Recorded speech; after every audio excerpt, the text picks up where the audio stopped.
Hoy día estamos finalizando una serie que comenzamos en marzo, que es esta serie llamada Discípulos, un reflejo de Cristo. Y vamos a tener una lectura más o menos larga, pero le voy a pedir que me acompañe, por favor, en el Evangelio de Juan, en el capítulo 18. Vamos a leer desde el versículo 1 hasta el capítulo 19, versículo 16. ¿Ya? Así que tome su Biblia y téngala ahí para que antes de que pasemos a la palabra podamos leer todo esto. Usted me dice cuando lo encuentre para que podamos leer todos juntos. ¿Sí? ¿Amén? Bien. ¿Está acá, cierto? ¿Sí? Bien, dice así la palabra del Señor.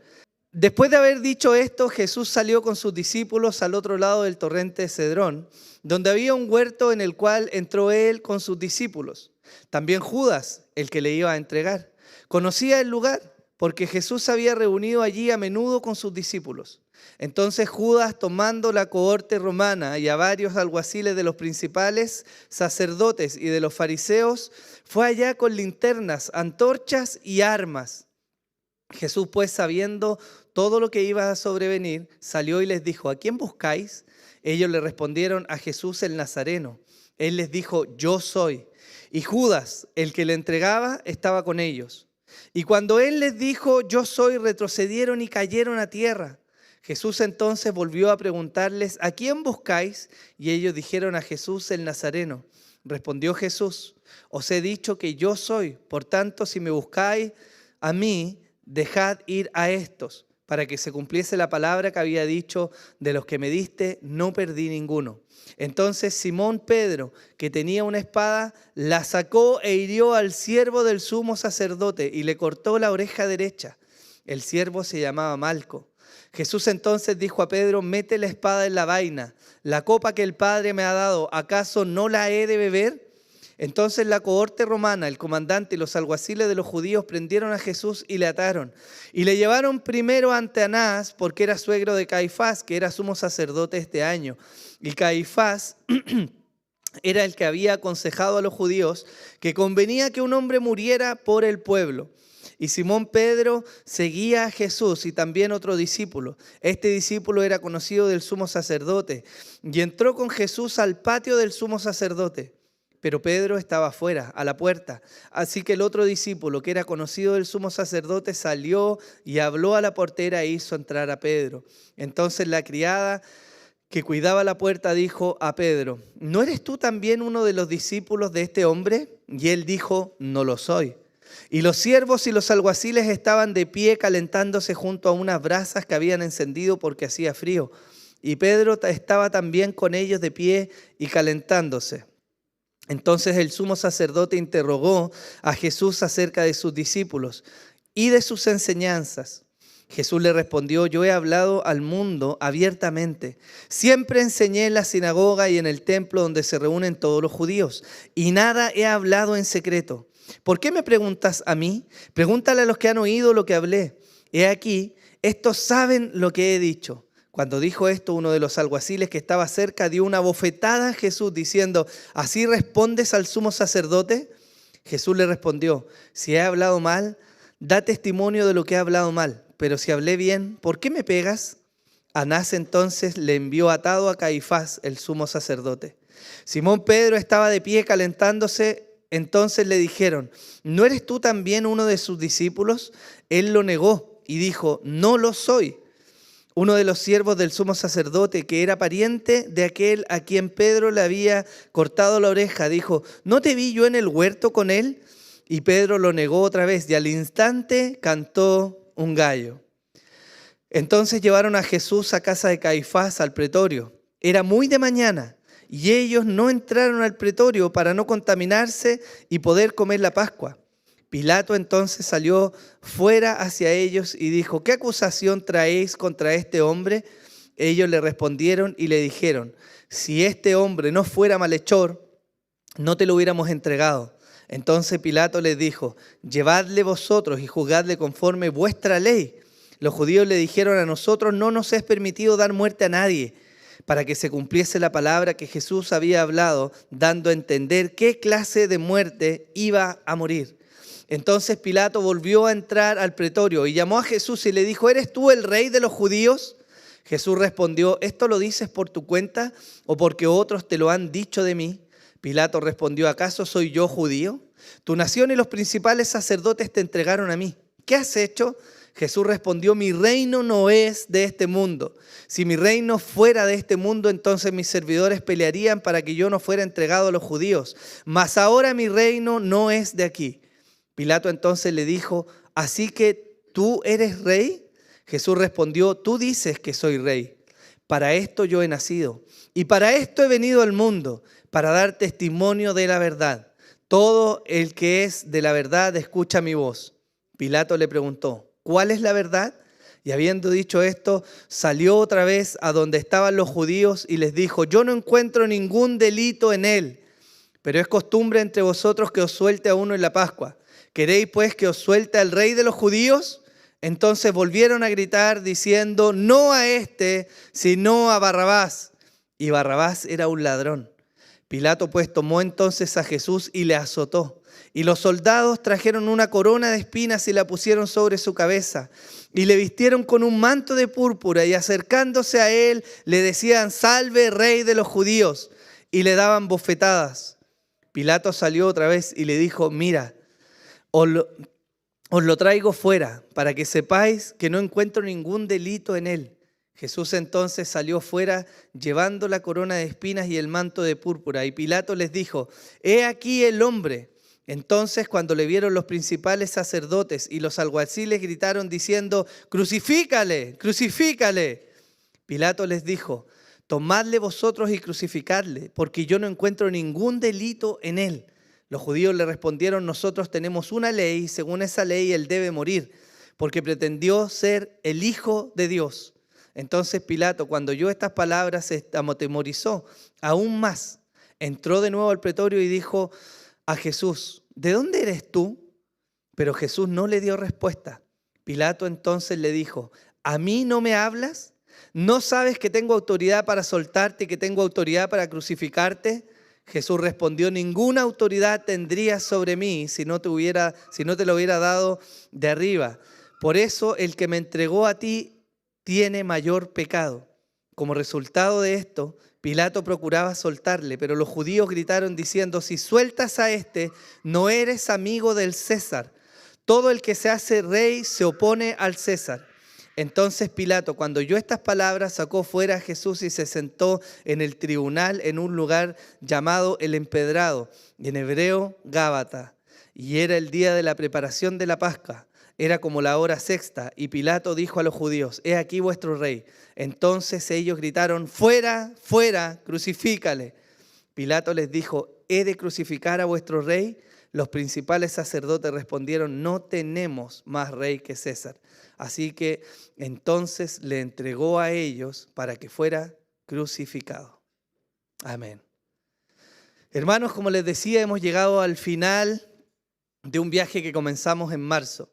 Y a través de varios sermones y de varios meses hemos estudiado lo que fue esta última noche de Jesús en el aposento alto con sus discípulos.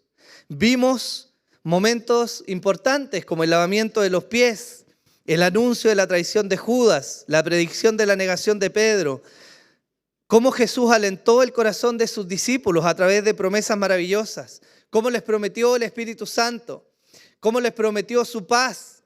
Él les enseñó acerca de la vid, habló de la obra que el Espíritu Santo iba a hacer en esta iglesia y finalizó esta noche orando por ellos.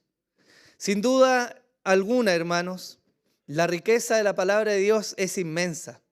Y aún a pesar de nuestro esfuerzo extendido por varios meses en estudiar, les aseguro que solamente rascamos la superficie de todo lo que la palabra de Dios tiene para nosotros.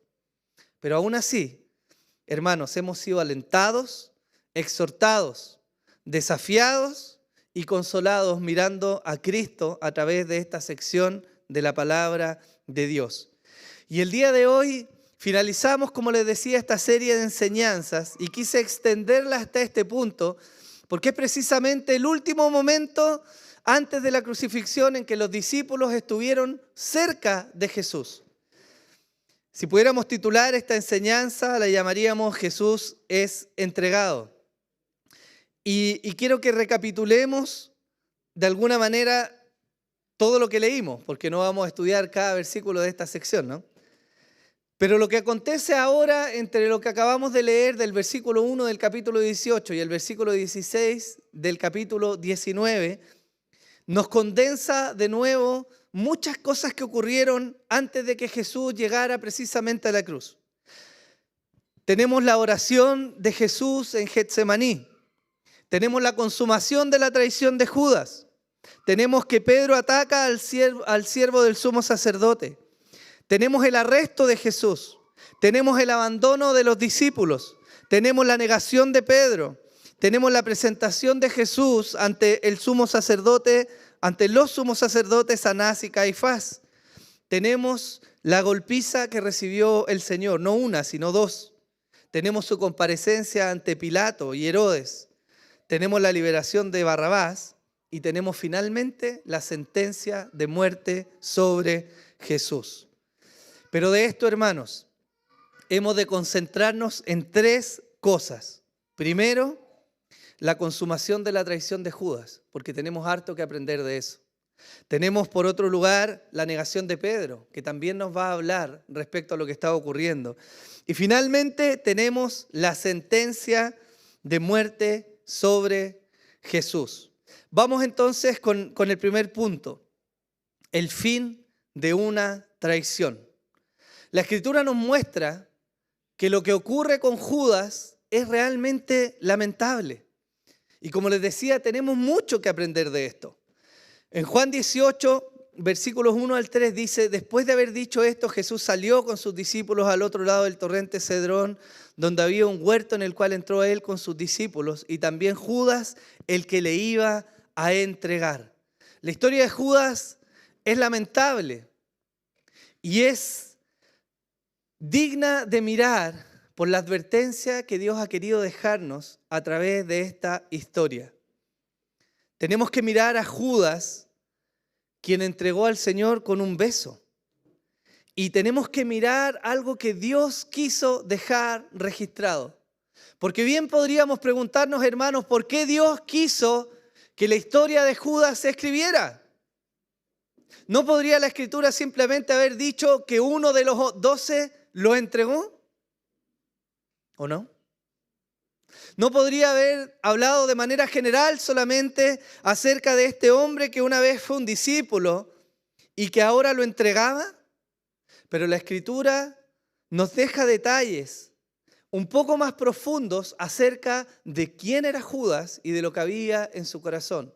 Y como bien la Biblia dice, estas cosas se escribieron para nuestro provecho. Y para que mirando las cosas que están escritas, entonces nosotros aprendamos a ver a Dios y aprendamos acerca de lo que ocurrió. Hay tres cosas que tenemos que mirar de Judas para entender lo que les estoy diciendo. Primero, es que la Biblia nos habla acerca de lo que había en el corazón de Judas. En Juan 12, versículos 1 al 6 se nos dice, entonces Jesús, 6 días antes de la Pascua, vino a Betania donde estaba Lázaro, al que había resucitado de entre los muertos, y le hicieron una cena allí. Y Marta servía, pero Lázaro era uno de los que estaban a la mesa con él. Entonces María, tomando una libra de perfume de nardo puro que costaba mucho, ungió los pies de Jesús y se los secó con los cabellos. Y la casa se llenó de la fragancia del perfume. Y Judas Iscariote, uno de sus discípulos, el que le iba a entregar, dijo, ¿por qué no se vendió este perfume por 300 denarios y se dio a los pobres? Pero dijo esto, no porque se preocupara de los pobres, sino porque era, ¿qué dice ahí? Era un ladrón. Y como tenía la bolsa del dinero, sustraía de lo que se echaba en ella. Lo primero que tenemos que mirar cuando hablamos de la historia de Judas hacia el final de sus días es su corazón. Porque él era un hombre corrupto. Era un hombre que amaba el dinero. Y se conjugaba ahora en el episodio final de la entrega de Jesús, que él había dado rienda suelta a lo que había en su corazón. La Escritura nos manda y nos advierte acerca del amor al dinero. Bien dice la Escritura que el amor al dinero es la raíz de todos los males, ¿no? Y él estaba en una posición en la cual podía dar rienda libre a su pecado. Pero no solo nos importa ver el corazón de Judas, sino también la panorámica de lo que había ocurrido en él. Porque habiendo dado él rienda suelta a su corazón, la Escritura nos dice que Satanás entró en él. Juan 13:27 dice, después del bocado, Satanás entró en él. Entonces Jesús le dijo, lo que vas a hacer, hazlo pronto. Es decir, por un lado estaba el propio corazón de este hombre, un corazón corrupto y que amaba el dinero, y se conjugó con el hecho de que Satanás vino a vivir en él y le impulsó. Pero aparte de eso, hay algo más que tenemos que ver, y es el final que tuvo Judas. Mateo 27, versículos 3 al 5, nos narra desde otra perspectiva lo que ocurrió con Judas hacia el final de esta entrega. Y dice así la palabra del Señor. Entonces Judas, el que le había entregado, viendo que Jesús había sido condenado, sintió, ¿qué dice ahí? Remordimiento, no arrepentimiento. Y devolvió las 30 piezas de plata a los principales sacerdotes y a los ancianos, diciendo, he pecado entregando sangre inocente. Pero ellos le dijeron, ¿a nosotros qué? Allá tú. Y él, arrojando las piezas de plata en el mismo santuario, se marchó y fue y se ahorcó. Este es un triste desenlace para un hombre que tuvo el mejor pastor y el mejor maestro y recibió las mejores enseñanzas que alguien podría haber recibido. Y esto es importante de mirar, hermanos, porque puede ser que no estemos prestando atención al peligro de la corrupción del corazón.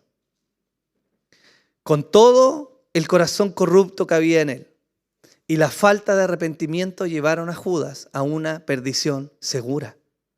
Y esto es algo a lo que necesitamos prestar atención en este relato, hermanos. ¿Por qué ocurrió esto con Judas? Si vamos a las bases, podríamos decir que no era un escogido, y efectivamente no era un escogido. Pero eso es mirar solamente de manera parcial lo que ocurría con Judas. Porque, hermanos, cuando nos enfrentamos a este tipo de situaciones y a ver lo que estaba pasando, no solo hay un acto soberano, sino también hay una responsabilidad del ser humano. Y como les decía, Judas dio rienda suelta al pecado que había en su corazón. Y esto, hermanos, debería hacernos temer a nosotros. Porque muchas veces ignoramos los peligros del pecado y somos ligeros en tratar con el pecado. Pensamos que porque la consecuencia no ha llegado hoy día, entonces puede que nunca llegue. Y extendemos, o como se dice, estiramos el chicle, pecando y albergando el pecado en nosotros. Pablo nos dice en Romanos 6:23, la paga del pecado, hermanos míos, es muerte. Y aunque Judas corrió por un tiempo delante de la muerte, sin duda esta le alcanzó. No podemos engañar al Señor. Y lo que nos muestra este relato al final de este tiempo de Jesús con sus discípulos es que la muerte llegó y alcanzó a Judas. Por tiempo él había estado con Jesús. Y como leímos en el Evangelio de Mateo, él sustraía habitualmente de la bolsa que tenía el dinero. Hermano, esto debiera hacernos pensar a nosotros. ¿Acaso la historia va a ser diferente para nosotros? De alguna manera pudiera ser. Siendo escogidos del Señor, efectivamente, va a haber salvación igual. Pero hermanos, lo amargo de la paga del pecado no necesariamente lo vamos a saltar en nuestras vidas. Sé ligero con tus hijos. Y al final vas a ver lo amargo que fue tu forma de criar. Sé áspero con tu esposa y con el tiempo vas a ver cuánto daño ha generado. Date licencia respecto a la sexualidad, pero yo te aseguro que vas a tener consecuencias. Ama el dinero, pero tarde o temprano Dios va a actuar. La historia de Judas en este punto, hermano, nos muestra que es amargo la paga del pecado. Y aunque ciertamente la gracia de Dios puede cubrir algunas consecuencias, la verdad es que va a llegar un final amargo. Hermanos, ¿no hemos experimentado en nuestra propia carne acaso las aflicciones del pecado? ¿No hemos sufrido por nuestro mal carácter? ¿No hemos experimentado la aspereza o el maltrato de parte de otros? ¿No hemos defraudado nosotros y hemos sido defraudados? La evidencia en nuestras vidas, hermanos, grita fuertemente que el pecado es peligroso. Y Judas pagó el precio de su pecado. Todo pecado pequeño hoy día, hermanos, se puede transformar el día de mañana en un monstruo que nos va a devorar. Y debemos entenderlo claramente a la luz de lo que la palabra de Dios nos dice. El pecado no fue ignorado en la vida de Judas. Y fíjense la sutileza que nos muestra la Escritura. Porque aunque él quiso remediar, o aunque él quiso retractarse de lo que había hecho, no por arrepentimiento, sino por remordimiento, ya era demasiado tarde. El Señor efectivamente había sido entregado. Y la situación fue tan fuerte para él que le llevó directamente al suicidio. Quizás alguno de ustedes se ha preguntado alguna vez si Judas quizás fue salvo, pero la Escritura nos dice que no fue salvo. Devolver las monedas de plata no fue suficiente. El remordimiento, hermanos, tampoco fue suficiente.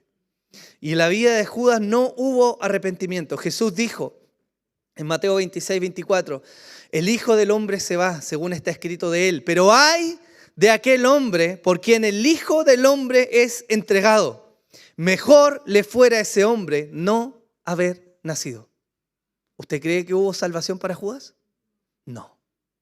Ese hombre que tuvo las mejores enseñanzas, que vio de primera línea los milagros más maravillosos, que compartió el plato con Jesús, no fue salvo. Y Dios castigó con dureza el pecado de él, no solo por el tipo de muerte que sufrió, sino por el castigo eterno al cual se enfrentó. Hermanos, no pensemos que por asistir a la iglesia o participar de algún curso bíblico o servir en algún ministerio o incluso derramar alguna lágrima cuando cantamos al Señor o por dar nuestro dinero, estamos cerca de Jesús. Porque la enseñanza de hoy día nos muestra que podemos estar al lado de Jesús sin tener cercanía con Él. Judas estuvo y compartió. Y experimentó y vio cosas que yo le aseguro que ni usted ni yo hemos experimentado. Y aún así, con todo eso, él se perdió. El apóstol Pablo dice, poneos a prueba para ver si estáis en la fe. Examinaos a vosotros mismos. ¿O no os reconocéis a vosotros mismos de que Jesucristo está en vosotros, a menos de que en verdad no paséis la prueba? Judas fue una prueba de esto. Él estuvo cerca de Jesús, pero nunca fue de Jesús. Y es algo que nosotros hoy día debemos examinar. Hermanos, yo podría preguntarnos, ¿es realmente Jesús nuestro Señor y nuestro Salvador? ¿O buscamos a Jesús por los beneficios que Él da? Porque parece ser que la vida cristiana de alguna manera entrega la garantía de una vida sosegada. Parece que podemos tener buenos principios para criar hijos, ¿no? Parece que constantemente se hacen llamados a la fidelidad del varón y a la fidelidad de la mujer. Parece que constantemente se nos llama a vivir una vida tranquila, en armonía. Y aquí todos son maravillosamente buenos. Cordiales en sus saludos, con una sonrisa en su rostro. Todos somos santos, ¿o no? Pero debemos tener cuidado, hermanos, porque Dios no puede ser burlado. Y aunque nosotros engañemos a otros con nuestra apariencia y nuestro discurso físico, el Señor no puede ser burlado. El Señor no puede ser burlado. Él sabía lo que estaba en el corazón de Judas. Él conocía, dice la Escritura, lo que había en él. Y debemos tener cuidado, hermanos, de buscar el bienestar de Jesús y no a Jesús mismo. Debemos cuidarnos de buscar una linda familia cristiana y no al Jesús que forma esta familia. Debemos cuidarnos de buscar a una esposa sumisa o a un esposo trabajador y no al Jesús que nos enseña a amar incondicionalmente. El Señor nos ayuda, hermanos, entonces, a ver su belleza y a seguirle por quién es Él. ¿Amén? ¿Está acá? ¿Está muy duro? Tenemos otro relato que nos narra este fragmento que acabamos de leer y que también nos enseña a nosotros hacia el final de esta serie. Y es la negación de Pedro. Juan 13, del 36 al 38, nos muestra el anuncio de Jesús sobre lo que iba a ocurrir. Simón Pedro le dijo: Señor, ¿a dónde vas? Jesús respondió: a donde yo voy, tú no me puedes seguir ahora, pero me seguirás después. Pedro le dijo: Señor, ¿por qué no te puedo seguir ahora mismo? Yo daré mi vida por ti. Jesús le respondió: ¿tu vida darás por mí? En verdad te digo, no cantará el gallo sin que antes me hayas negado 3 veces. Y ahora nos encontramos precisamente ante ese momento. Luego de orar, luego de compartir los últimos momentos con sus discípulos, el Señor es apresado. Y aunque Pedro siguió al Señor de lejos, Él le negó, tal como Jesús había profetizado. En Juan 18, 17 se nos muestra la primera negación. Entonces la criada que cuidaba la puerta dijo a Pedro: ¿no eres tú también uno de los discípulos de este hombre? Y él le dijo: no lo soy. En el versículo 25 del mismo capítulo viene la segunda negación. Simón Pedro estaba de pie calentándose, entonces le dijeron: ¿no eres tú también uno de los discípulos? Él lo negó y dijo: no lo soy. Y en Juan 18, 26 viene la tercera negación. Uno de los siervos del sumo sacerdote, que era pariente de aquel a quien Pedro le había cortado la oreja, dijo: ¿no te vi yo en el huerto con él? Y Pedro lo negó otra vez. Y al instante, ¿qué dice la Escritura? Cantó un gallo. La negación de Pedro nos enseña, hermanos, porque nos muestra la debilidad de la naturaleza humana. Si bien de Judas sabemos que no era salvo, podemos afirmar con toda certeza que Pedro sí lo era, ¿no? Sin embargo, ambos traicionaron a Jesús. Y esto debiera hacernos reflexionar, hermanos, sobre la naturaleza humana. Porque en realidad, hermanos, es fácil mirar el error de otros. Y es fácil que nos demos cuenta de los pecados de otros, ¿o no? Somos rápidos para apuntar y decir: ese hermano, esa hermana está fallando. Algunos hacemos, como lo pensé la otra vez, una especie de sapeo espiritual, bien coloquialmente hablando, ¿cierto? Uy, mira el hermano, mira la hermana, uy, mira lo que hizo, lo que dijo, uy, mira a sus hijos. Uy, ¿te diste cuenta cómo andaba vestida? Uy, qué feo cómo reaccionó. Somos rápidos, hermanos, en mirar el pecado de otro. Pero Pedro y su negación nos enseña acerca de la debilidad propia de nuestros corazones. Y eso es algo que debiéramos ver. Porque Pedro también recibió las mejores enseñanzas. También tuvo al mejor pastor. Usted podría excusarse y decir: nuestro pastor le falta harto. Y yo concuerdo con usted, hermano. Más de lo que usted cree. Podríamos excusarnos en decir: es que la iglesia no tiene esto. No, es que la iglesia ha fallado en implementar esto.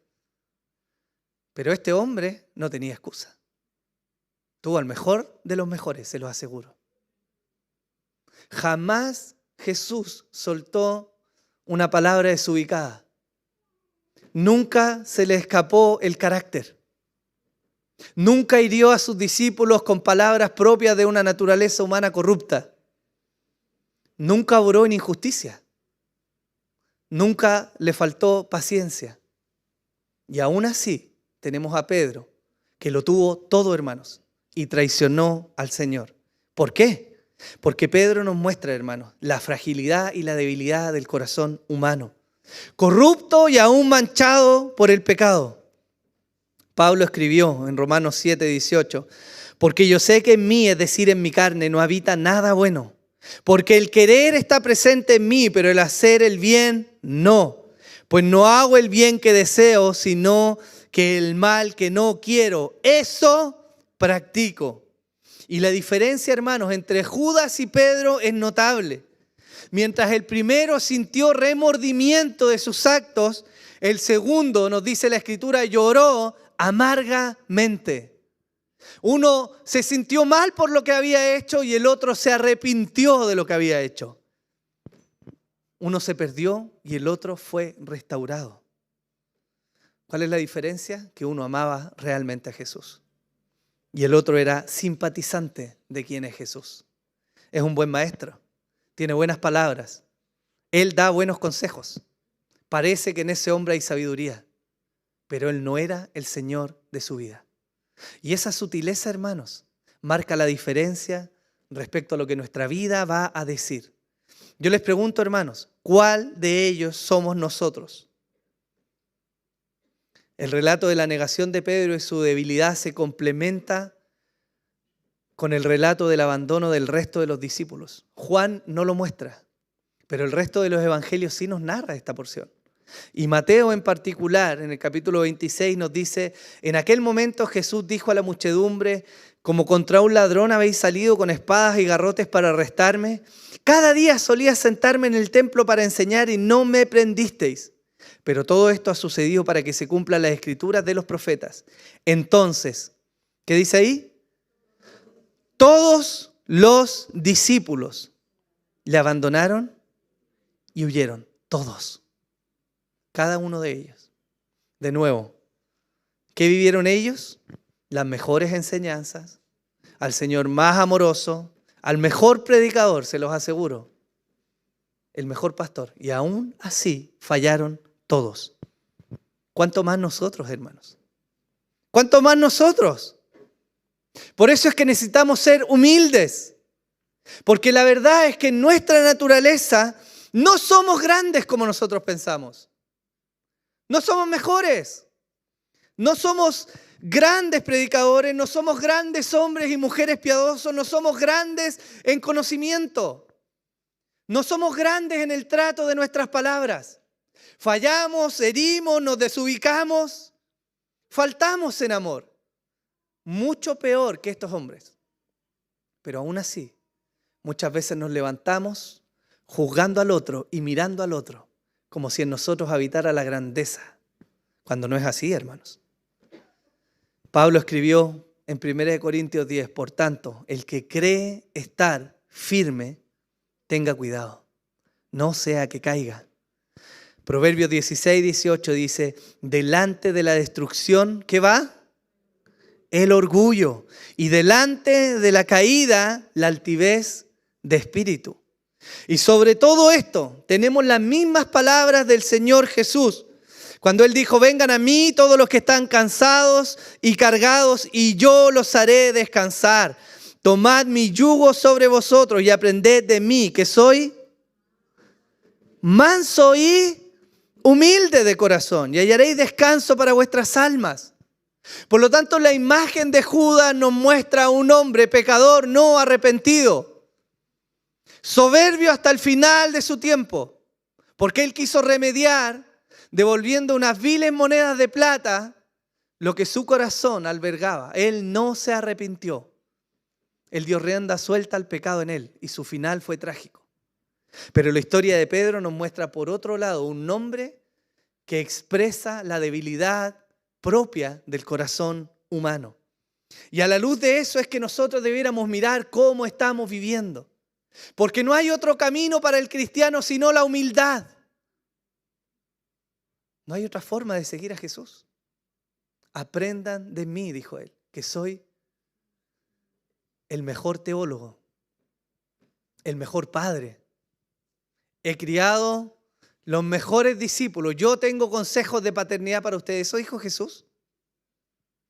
¿Qué dijo él? Aprendan de mí, que soy manso y humilde de corazón. ¿Saben qué se expresa la humildad? En mirar a los demás como mayores que uno mismo, ¿no? Y eso debiera marcar la forma en que nos acercamos a nuestros hermanos, ¿o no? Jesús parte, lo vimos en Juan 13, comenzando la serie. Él parte sentando a sus discípulos, a esta manga de hombres débiles y corruptos, entre los cuales estaba Judas, y los sienta. y comienza a hacer las labores de un criado. Les limpia los pies, unos pies llenos de polvo, de heces de animales. Él, el Señor, se humilla y les limpia los pies. Y esto les dice, esto he hecho para que ustedes tengan ejemplo, para que ustedes practiquen los unos con los otros. Él nos ha dado ejemplo de humildad. Y ver a Pedro en este instante de negación debiera hacernos mirar profundamente quiénes somos nosotros. Porque no solo hay corrupción en nosotros, sino también hay debilidad, ¿o no? ¿Sí o no? No me levante la mano, pero ¿cuántos dijeron este año que ya está acercándose al final? Señor, este año voy a leer la Biblia. Señor, este año voy a orar fielmente. Y no pasamos los días en las reuniones de oración.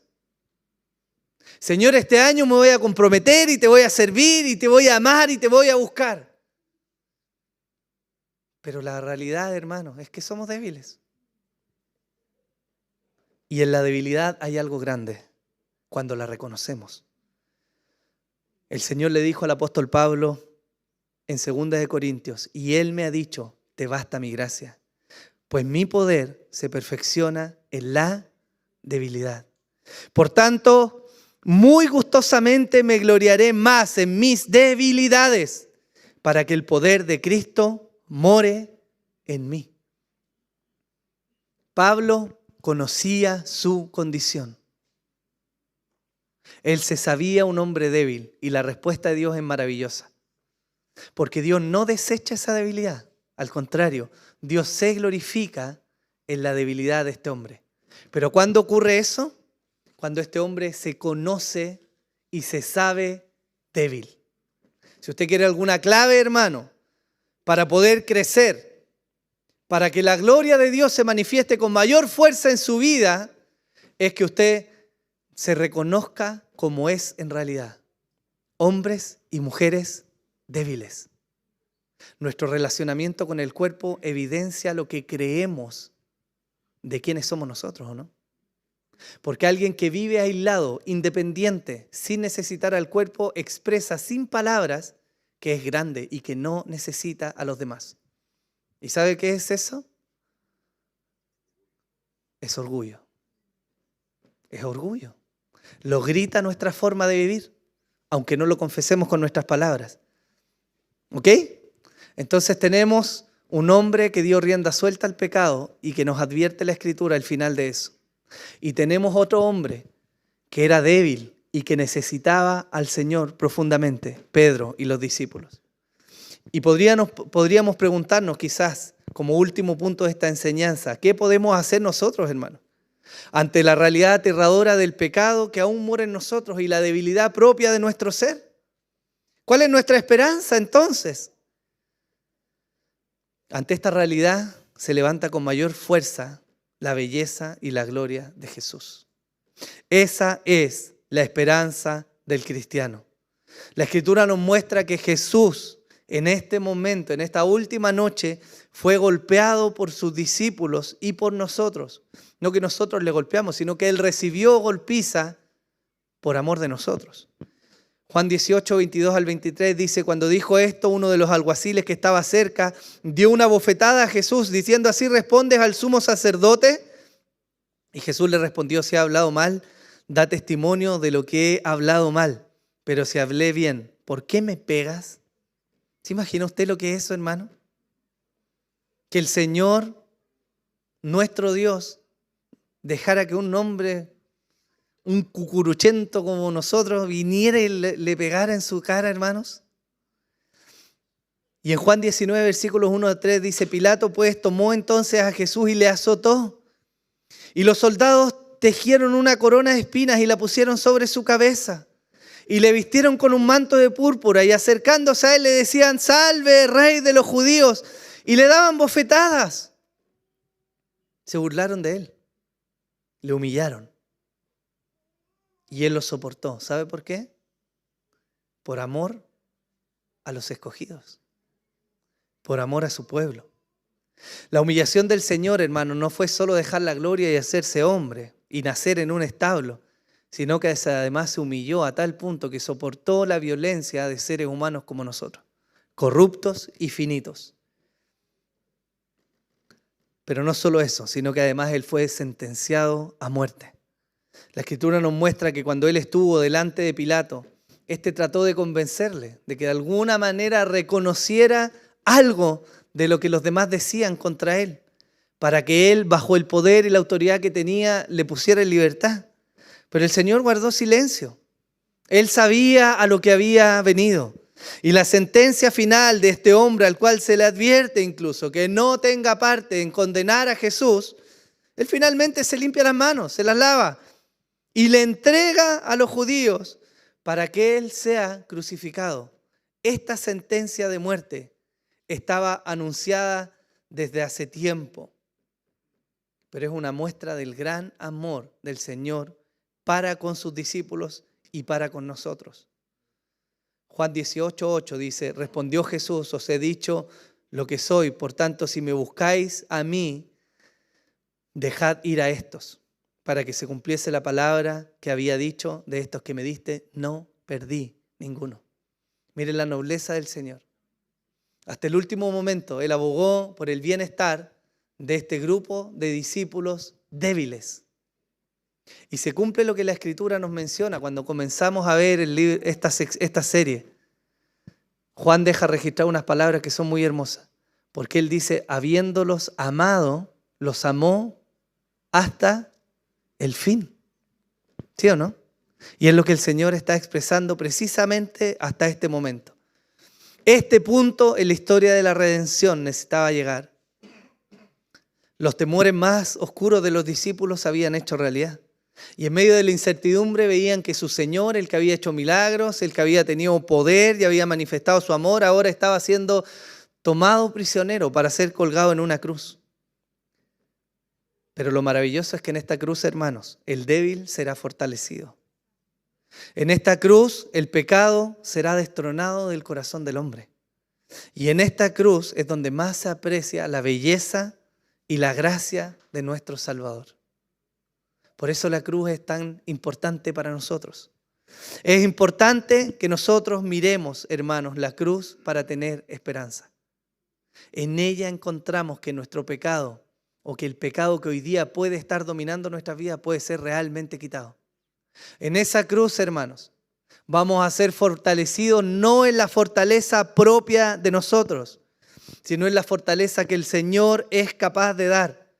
Y sobre todas las cosas, es en esa cruz, hermano, que vamos a poder hallar la esperanza para vivir el resto de nuestros días. Nuestras vidas evidencian la forma en que la cruz tiene un efecto sobre nosotros. Hombres humildes tienen la cruz delante. Hombres soberbios han desviado su mirada de la cruz.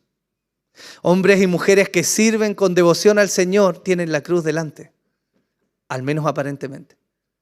Pero un hombre o una mujer que vive para sí sus deleites evidentemente ha abandonado la mirada de la cruz. Y la Escritura nos advierte, hermanos, de no tomar con ligereza la vida en este mundo caído. Porque aunque nuestro Dios soberano tiene cuidado de nosotros, el pecado es amargo. Y quizás algunos de nosotros hemos logrado experimentar lo que eso significa. Lo hemos visto en relaciones rotas. Algunos quizás crecimos en medio de un matrimonio quebrado. Otros han experimentado el quebranto a través de ver el dolor en sus hijos no convertidos. O hemos experimentado la enfermedad, el sufrir violencia, el defraudar a otros o el ser profundamente defraudados. Hermanos, la vida en este mundo nos grita lo amargo del pecado. Yo quizás no los animo tanto a mirar las noticias, pero si usted ve en las noticias se va a dar cuenta que todo eso es fruto del pecado, ¿no? Y es amargo, hermanos, para nuestra vida. Gracias al Señor que hay esperanza. No por nosotros mismos, sino por la gracia que se derrama desde la cruz.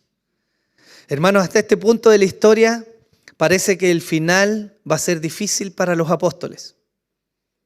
Pero en realidad lo que está a punto de acontecer es el punto de inflexión más grande sobre toda la historia. Porque este grupo de discípulos en los cuales había pecado y en los cuales había debilidad se transforman después de la resurrección de Jesús en los hombres más ejemplares y valiosos que empujaron el reino de Dios. Y de la boca de ese montón de hombres débiles como nosotros, Dios levantó una iglesia que se extiende hasta el día de hoy por todas las naciones y en todas las ciudades. Y nosotros, hermanos, somos el remanente de esa iglesia maravillosa. ¿Le anima a ver la cruz del Señor o no? Esta serie, hermanos, nos ha enseñado sobre todas las cosas a descansar en la gracia divina. Mientras tengamos vida, el plan de Dios para con nosotros no ha terminado, sino que se va a seguir extendiendo. Y todas las incertidumbres, angustias, dificultades, penas, pesares que podamos tener, hermanos, pueden estar delante del Señor. Él es poderoso para levantar nuestras vidas. Esto quiere decir, hermanos, que hay esperanza en Jesús. Póngase de pie, por favor. Yo le quiero invitar a que podamos orar. Y le quiero invitar a que, a pesar de que hoy día llegamos hasta esta sección del libro de Juan, usted termine de leer en su hogar la historia que viene después. Porque como les digo, el final no es trágico como nosotros pensamos, sino todo lo contrario, es esperanzador.